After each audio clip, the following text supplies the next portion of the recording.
Hello everyone, welcome back to Ninja Prep. मेरा नाम है कपिल गोयल। तो इस वीडियो में हम डिस्कशन करेंगे कि जो लोग DU ET PG का एग्ज़ाम देने वाले हैं, अब तो 15 दिन ही बचे हैं, तो 15 दिनों में जो एग्ज़ाम है DU ET PG का, उसकी किस तरह से प्रिपरेशन करें, क्या पढ़ें क्या ना पढ़ें। हालांकि सब लोग बहुत अवेयर हैं इस बात से कि क्या पढ़ना चाहिए क्या नहीं पढ़ना चाहिए, फिर भी कुछ लोग होते हैं जिनको कुछ गाइडेंस की ज़रूरत होती है, तो हो सकता है ये मेरी गाइडेंस काम आ जाए।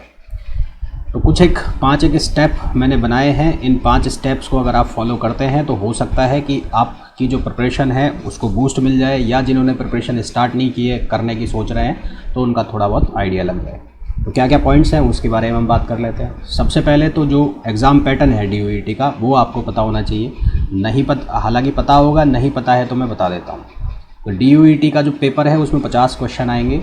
4 नंबर का एक क्वेश्चन होगा, यानी कि जो टोटल पेपर है वो होगा 200 नंबर का।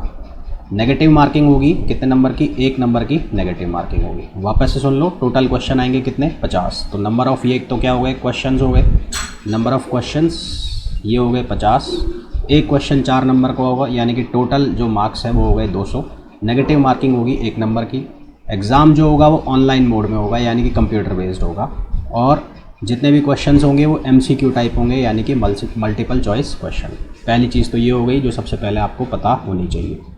दूसरा, एक बार बाज़ार में कहीं मिल जाए या अवेलेबल हो जाए नेट पर, तो 2017 से लेकर और 2021 तक, या फिर 18, 19, 20, 3-4 साल के पेपर देख लेना।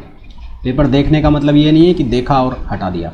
उस पेपर में ये देखना कि आप जिस भी ब्रांच से हैं, जिस भी स्ट्रीम से हैं, उसके अंदर जितने भी सब्जेक्ट हैं, कौन से सब्जेक्ट से ज़्यादा क्वेश्चन आ रहे हैं, कौन से सब्जेक्ट से कम क्वेश्चन आ रहे हैं। फॉर एग्जांपल आपके 9 सब्जेक्ट्स हैं, तो 9 से 9 का इक्वली वेटेज तो होगा नहीं। कुछ सब्जेक्ट ऐसे होंगे जिनसे ज़्यादा क्वेश्चन आते हैं, कुछ सब्जेक्ट ऐसे होंगे उनसे कम क्वेश्चन आते हैं। तो ऐसा करने से क्या होगा? ऐसा करने से आपको ये पता लग जाएगा कि इम्पॉर्टेंट सब्जेक्ट्स कौन से हैं, है ना, और जो इम्पॉर्टेंट सब्जेक्ट्स हैं उनमें से कौन से टॉपिक से ज़्यादा क्वेश्चन आ रहे हैं। तो ऐसा करने से आप सारे सब्जेक्ट्स पढ़ने से बच जाओगे, सारे सब्जेक्ट्स को इक्वली वेटेज देने से बच जाओगे।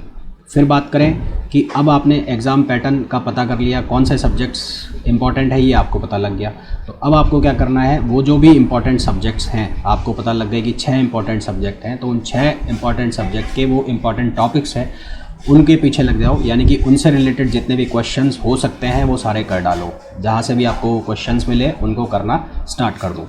फिर आपको क्या करना है, जो प्रीवियस ईयर क्वेश्चन पेपर हैं उनको उठाओ, उनको सॉल्व करो। सॉल्व उसी टाइम फ्रेम में करो जिस टाइम फ्रेम में DU ET का एग्ज़ाम पैटर्न पेपर होने वाला है। यानी कि 2 घंटे का अगर पेपर होगा तो 2 घंटे के अंदर उन 50 क्वेश्चंस में से आप कितने क्वेश्चन सॉल्व कर पा रहे हो, कितने एग्जैक्टली सही हो रहे हैं, कितने गलत हो रहे हैं। तो गलत जो हो रहे हैं उनके पीछे देखो कि क्या गड़बड़ है, वो गलत वाले जो चीज़ें हैं उनके ऊपर एक बार काम कर लो। फिर कुछ सैम्पल पेपर अगर आपको मार्केट में मिल जाते हैं, ऑनलाइन मिल जाते हैं, तो वो सैम्पल जो मॉक टेस्ट है, सैम्पल पेपर है, वो भी दो, जिससे कि आपको आपकी जो प्रिपरेशन है उसका पता लग जाएगा कि अभी कितना और इसमें इनपुट देने की ज़रूरत है। तो ये कुछ टॉपिक्स थे जो कि मेरे हिसाब से अगर आप इनके थ्रू प्रिपेयर करेंगे तो आपकी जो प्रिपरेशन है DU ET PG एग्ज़ाम की, ये बेटर रहेगी। इसके अलावा जो मैं बात कर रहा था प्रीवियस ईयर क्वेश्चन एनालिसिस की, तो फिजिक्स के लिए मैंने किया हुआ है, उसका वीडियो भी मैंने अपलोड कर दिया है।